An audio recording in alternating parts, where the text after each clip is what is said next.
Mobil patroli Polsek Kertapati yang dikemudikan Aibda EP menabrak seorang pengendara motor di Jalan Maijen Yusuf, Singadikani, Palembang pada Jumat 30 Januari 2026 malam pekan lalu. Korban sempat dilarikan ke rumah sakit namun meninggal akibat luka serius. Dari hasil olah TKP, pemeriksaan saksi dan rekaman CCTV, Aibda EP diduga lalai saat mengendarai mobil. Polisi meminta maaf pada keluarga korban dan masyarakat. Apakah anggota kami bisa jadi tersangka? Bisa. Kami akan menerapkan undang-undang lalu lintas yang saat ini masih dalam proses penyelidikan dan akan lanjut pada penyidikan. Namun kami menduga sementara bahwa hal ini diakibatkan kelalaian anggota kami yang tidak hati-hati pada saat memutar kendaraan tersebut atau melakukan manuver atau balik arah.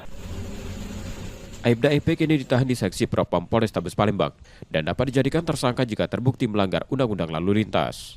Yudi Kiswanto, Kompas TV, Palembang, Sumatera Selatan.